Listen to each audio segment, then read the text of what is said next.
KC with Street Elements Magazine. I'm here with my man Spliff, and we got my man right here, Ronnie Redd, man. He finna dive into these stash house robberies. A lot of y'all probably don't know exactly what it is, but it's a lot of men locked up behind these bogus crimes that the government fabricate to get you behind them bars. So it read he was the first individual in Central Florida to be convicted of stash house robbers, and they got him a 27-year sentence, right? Yeah, 27 years. Man, the stash house robbery basically is when the Fed come to you with a make-believe story, something where they came to you, and in my instance, they came to me and told me that it was 20 kilos of cocaine in this house and I think close to $200,000. The reason why this story didn't sound off to me because I'm from Florida and I'm from the 80s, and I done kicked those in and I got a couple of keys and some grands up out of that. So that wasn't awkward for me right there. What they basically did was made up a crime. You know what I'm saying? They made up a crime that didn't exist. At this time I was fresh out of prison. I wasn't wanted for anything. I wasn't being investigated for anything. And they sent a young lady at me who introduced me to this guy who ended up being an ATF agent. They had him dressed up real nice. He had a ponytail. They put him in a Lexus. He had on some Italian loafers and everything. Anyway, I met him, and when I met him, we he told me about this robbery. He said he was a disgruntled carrier for a drug organization, and they fucked him out of some money, and he knew where the house was, this, that. So as he's saying that, I'm just there by myself listening to him. I don't jump right in it. You know what I mean? Over a course, I'm gonna fast forward over a course of about a month, me and him talking about this alleged robbery of this house.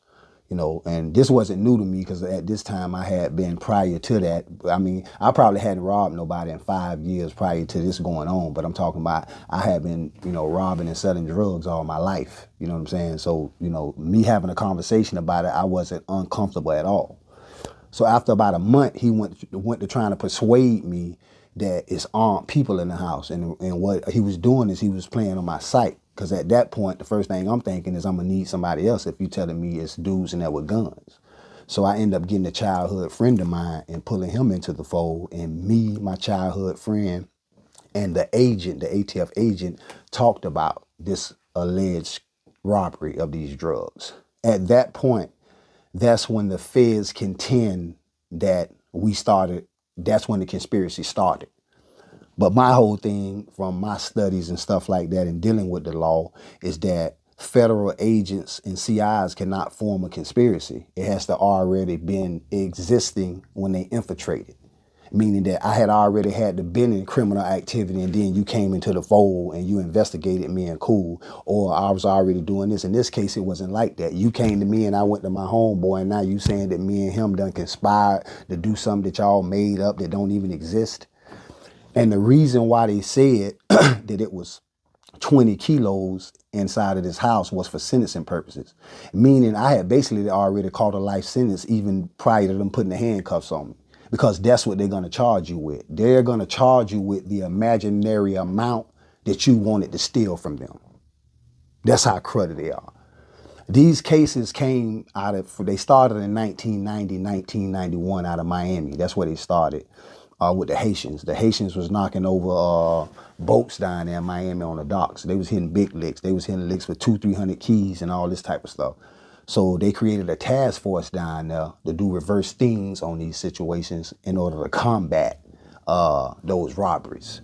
So it stayed down in Miami, most of the 90s, you know what I mean? And then it worked its way up in the early 2000s to me, because I was the first one in Central Florida. So really it went straight from Miami to Tampa and got me. It started in Florida. Now it's cases in Chicago. It's cases in California. I don't have a whole lot of respect, man, for Obama and Eric Holder, man. It's because this case was published in the USA Today in 2012. They had 2 publications on it. And the headline read, "Has ATF gone too far?" And Obama spoke on it. And at the time, you the black president and you got a black attorney general, Eric Holder, and y'all saying that this is wrong and this is racially motivated, but y'all still ain't doing nothing to stop what the fuck they doing. So with that being said, because y'all didn't stop with what they did, it's a whole lot of dudes that's still in prison sitting in there for some imaginary dope that the government made up. And they ain't gonna never get out, and they gonna die for that. They gonna die in prison because the only thing they did was sat up and talked about some dope that didn't exist. All right, so I got 2 questions, bro. What made you said the young lady introduced you to the federal informant, right? Yes. All right. All right. So did this young lady know about your previous hustles, as far as hitting licks, as far as jacking? Well, she came to me because I ain't just a jackal, you know what I'm saying? I wasn't just a jackal. I was always a hustler, you know what I'm saying? I just came up in a, an area of my city where, they was just, that's the tutelage I came from up under. It's like, hey, we gonna get some money, but if we see a lick, we gonna bust a goddamn lick at the same time. But when she came to me under, he's a dude from Miami, he fresh here, and he needs somebody to help him get off some work. So that's the intentions I thought I was going meeting him. But when I met him, that's when he told me, hey man, this what this really about, that he's upset about some money that they owed him. So that's how that conversation turned into that. So she didn't come to me about a robbery. Okay. Because had she came to me first with a robbery, I would have told her to get the fuck out my face. Like, we standing here in the strip club and you whispering in my ear to my meeting somebody about a robbery. But when I met him and I saw him, okay, I kind of put my guards down a little bit, you know what I'm saying? And I'm telling you, man, them feds getting smart. Them agents is not old no more, man. They getting fresh out the academy, man. They 18, they baby face, they ain't got no hair on their face. Mm-hmm. They let them get tattoos in their face. They look just like a little hipper, like the average little dude, goddamn it. They might put him on a skateboard or something, but he be a goddamn ATF or a DEA agent on your ass. All right, my second question is, you brought up Obama. Obama did 2 terms as president. Yeah. Trump did 1 term. Do you think Trump freed more people out the federal systems than Obama? Especially with what was the act called that he signed? Yeah, he pardoned a couple of people. But remember, a lot of people coming home because of that act, though. Yeah, that was the Obama act. It was No. non-violent. There you go. That was under Trump. That was under Trump. That was under Trump. Okay. I don't Check the facts. I don't know the exact number of how many Obama let out versus how many Trump let out. But I ain't gonna praise Trump too much because I know he did what he did for political purposes, even when he pardoned Lil Wayne and Kodak. You know what I'm saying? And it's like, if you got to pick though, the better of the 2 evils right now, to keep it real, I damn near want to vote for Trump. Biden just a lying motherfucker, kissed all them black babies down in them churches and shit, and he just a lying ass motherfucker, man. Fuck you, Biden. So Trump had 143 pardons and Obama had 1,715. I was gonna mention How many did Trump have? 143. I was gonna mention Obama them knowing that it was unjust and being able to do something are 2 different things. Maybe all they could do is speak up because it ain't really them that's controlling it. Yeah, but I understand that, but it's like, this is your last term, right? You see how Trump, listen, man, if you scared, get the fuck out the way, Obama. All that secret society shit, he can't do nothing because they might knock his head off. Nigga, you shouldn't have never took the goddamn position. If you done sat up there and you done came out your mouth and said a racial injustice done fucking happened to your fucking people and you claim to be for the people and you the president and this nigga is the motherfucking attorney general, there's something that he should have did. Because guess what? It's thousands of black men, black and brown men in there that's suffering because of this. That is slavery. I compare what they did to me as I whistled at a white woman and you came in the middle of the night with a goddamn noose and tied that bitch around my neck and took me to town and fucking lynched me. I agree. Explain to me exactly, because you said she came to you, right? Yes. Tell me how that went down, how that whole lick went down. Well, she was a dancer. You know what I mean? And she saw me in the club, so it's almost like she probably had talked to these people weeks before and just end up just seeing me in the club. Anyway, asked me how I was doing, this and that, blah, blah, blah. And the conversation led to one thing, and she said she had a friend, you know what I mean? Because she was a nice looking girl. You know what I'm saying? She said she had a friend and he new to Tampa, but he from Miami and, he needs somebody that can help him. You know what I'm saying? So I said, help? What you mean help? And she was like, work. I was like, cool, I don't mind meeting him. You know what I'm saying? Because you got to think I'm young at that time. I'm like, damn, this might be a plug. You know what I'm saying? That's the first thing on my mind. So, when I meet dude, and that's when everything else happens. All right, what else? Tell me what else went down. Oh, you know what I'm saying? Whenever I meet him, basically, I get in his car. I don't really feel nothing. Man, later on I found out in court, man, they had cameras in the keyhole of the glove compartment because it was looking from that direction. It was looking me straight up, and then I guess they had one on the visor, but that whole car was mic'd up plus video up. And what year was this? This was in 2002. Ooh. So I got in there, and he just really broke it down like, look, man, I'm going to tell you what's going on, man. Basically, man, these people owe me some money. They're playing games, this, that, da. You got to think is that this is how tricky that case was. Say had I would have talked to that agent for 3 months straight, and I would have, something would have hit me and said, you know what, man, I ain't finna get into this shit, and I would have walked away. There was nothing they could have did to me because I can't conspire with him. There was nothing I would have did. There's nothing they could have did. I'm talking about for 3 straight months. If I was talking about things, there's some things I was saying, this public record and stuff like that. You know what I mean? Damn, the damn battery going low. It's things that I got you right here. Hold on. Man, what happened? I got you right here. Oh. Yeah, but there's things that that was said in there that would probably scare the average person. But if I had walked away at that time, there's nothing they could do. They were saying what constituted the conspiracy is when I so-called brought my childhood friend into it, which was bullshit. How much time he ended up getting? He ended up getting 27 like me. How old were you? I was 29 years old, and it's like I had to just try to just savage the rest of my life. I was 29, they gave me 27 years. That was the hardest thing to take. Like, man, I'm 30 years old. How do I get them 27 years like that? Like, I didn't see the health I'm in. I didn't see none of that. I just saw, that's why I went in there thugging and just doing what I was doing. You know what I'm saying? I did it my way, man. And I can stand on this, you know what I'm saying? Can't nobody get in no comments and say nothing bad or anything like that. And I don't say that to brag. I just said at 29, they gave me 27 years for some bullshit. And you think I'm finna go in here and follow the rules? Because you just kidnapped my motherfucking ass. You just kidnapped me off the street from my family. And then it ain't even like you say, okay, you dumbass nigga, we gonna give your ass 5 years for being stupid. No, you gonna take my life for this shit? You gonna take my life? Okay, old dumbass nigga, we gonna give you 5, 10 years. All right, motherfucker, you tried to hit you another lick, we got you. All right. No, you gonna life me? No, man. That's a life sentence. You 29. You damn right, that's a life sentence. That's a life sentence. Let's try to fix this right here, please. Let's see what's going on right here, because I want this on this footage. What was we talking about? We was talking about the stash house robbery. Yeah. Like I want them to tell you. I want you to break down the day or the lick. How it went down. Well, okay. Over the course of the next 2 months, me and my childhood friend, we would meet with this agent.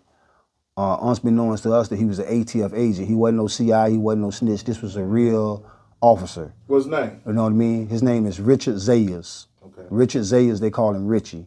This is a real officer. And we would meet with him for like 2 months talking about the robbery. He would sit there and he'll, draw out the diagram of the house, tell us entryways and stuff like that. So now we fast forward to the day of the robbery. So we don't meet where we usually meet, which is at the CVS right there on 22nd and Hillsborough. He tell us to meet him at the place we're gonna meet after the robbery is over with, which is a mini storage over on 56 in Hillsborough. So we go to the mini storage, boom. He meets us at the CVS, but he say follow him to the mini storage. I say where? He say over on 56 in Hillsborough. I say cool, boom. So as we follow him, I think he in a Jeep Wrangler or something like that. They ain't have no doors on it or something. As we follow him, it's broad daylight now. It's probably about 1 in the afternoon. When we get in the mini storage, I still don't feel nothing. I still don't feel no kind of way or anything like that right there. So when we get in the mini storage, he goes all the way in the back and we pull all the way in the back, and he get out the car and he run up to our car and he say, "You guys got your shit?" So when he say that, that's when something hit me when he said that, first of all, because we just had a conversation at the CVS. So when he say that, I looked to the side and he walked off, and I heard a loud boom like an earthquake. And all the mini storage doors was just flying up, and ATF agents, and it seemed like a helicopter just came out of nowhere, because I don't know where it came from. It seemed like in seconds it was just hovering over us, And I'm saying in my mind, and I'm scared to death, right? Because I got my hand up, and they busting the window out because they trying to snatch us out the window, because they already know that we armed in here. what I'm saying? You got to think is we under the impression that this is where we're going to go after the lick. I got a whole shotgun in the back seat. A whole shotgun, and these people know this. Luckily, with the grace of God, them people didn't kill me there because honestly, I done read cases like mine and they lured them there to kill them. Like, what was going to be the argument about that? I was already under investigation for a drug/robbery. When they found me, I had a shotgun in the back, and when they tried to get me out the damn truck, goddamn it, I motherfucking jerked the wrong way. That's just an easy kill right there for them. Luckily, it wasn't no shots fired. They yanked me out. They probably cut me up or something like that, choked me out a little bit, put me in handcuffs. I'm so blowed at this point. I'm so much in denial that I'm thinking that the girl that set me up didn't know that this dude was fucked up. Because the girl was like a family friend. I ain't never slept with her, nothing. So I'm thinking in my mind, like, you know, all types of thoughts going through my mind, and I'm seeing all these people, and I'm like, I'm seeing the sheriff, because you know that sheriff, that's almost like the little Temple Terrace right there. So I'm seeing sheriffs, I'm seeing ATF, I'm seeing DEA. It's like a 50 squad out here. I'm still seeing the helicopter. They done threw a smoke bomb, and I'm saying all this for me. And then finally they put me in a little tent because they had to mace me. They put me in a little tent. They pouring water in my eyes. And them folk was almost like laughing at me. Like, that's almost like the smallest I done felt because I don't look at myself as a dummy or nothing like that. And I went for that. You know what I'm saying? It's like for years, I always fought it myself. But then sometime I always look at it like, really, you didn't go for nothing because you didn't do nothing. There was never nothing to do. You know, it ain't even like y'all had a fake house set up. And when I kicked the door in, y'all jumped out the closets and just went ahead and laid me down and had some fake dope or something in there. It wasn't even nothing like this. This just something that the government made up in their mind. We gonna get this nigga off the street. We gonna get his motherfucking ass off the street. We tired of him. He been in and out of prison all his life. We know, goddamn it, he will bust a move. Goddamn it, let's get him. All right, so I got one question, then we gonna follow yours. But isn't that like a gray area of entrapment? That's exactly what it is. Exactly what it is. But see, this is the thing is that I wasn't fortunate enough to hire a lawyer because back then when I felt a lawyer in the Fed, it was 80,000, 60,000, 150,000. You know what I'm talking about? It wasn't no like the state, you can get a lawyer for $10,000 or something like that. No. But you had to ask the judge for permission to use that defense. And Susan Bucklew, in my case, she didn't actually let me use that defense as far as giving the jury the instructions. So there was no way that I could have used the entrapment defense. And see, this is another reason is why I like play it. Think about this. When you go to any type of federal trial, right? It's very intimidating when you walk in that building. It's American flags everywhere. It smells like pine wood, big oak wood. You got pictures of past presidents. It makes you feel a sense of being a damn patriot. So when you go inside this courtroom and you got a black ass nigga in there, whether he old nigga with dreads or goals or whatever, he's just a nigga. And he's sitting in there and you going through trial. I'm talking about in my case, had I had went to trial. And they would have pulled out that shotgun and they would have pulled out them zip ties and they would have pulled out them plastic bags and things that looked like you was trying to dispose of a body or something like that. That would have scared the fuck out them people, and the jurors would have felt like even if they did what they had to do to bend it a little bit to get him off the street, they got a dangerous motherfucker off the streets. So I didn't want to take that chance. I went ahead and play it out, man. I didn't tell on nobody. I accepted my responsibilities, got my goddamn 3 levels, and got the fuck up out of there, man. Hey, Red, I got a question for you. Now, after they bust y'all at the spot, right? Yeah. They took y'all straight to the courthouse? Man, listen. When they bust us at the spot, that's another thing. Y'all got to think, I'm old state joint nigga now. When they bust us at the spot, they took us straight to the courthouse, like he said, pee in a cup, and you saw the judge the same day. All that happened, almost like they was just waiting around as you was a free man. No, at least you thought you was free. They was waiting around on your ass. Because by the time I got down there, it was about 6. I know no damn courthouse ain't open at no motherfucking 6. Yeah, he had a court day, he didn't even know it. Yeah. Wow. And I saw a magistrate judge the same day. I pissed in the cup because they want to know if any drugs in your system, anything. And I saw a magistrate judge that day. Bitches, The same day. denied my. Yeah, you got a court day. When they do it, look, when they know they finna come get you, Denied my bond. Everybody waiting on you. You the only one This water ain't right showed here.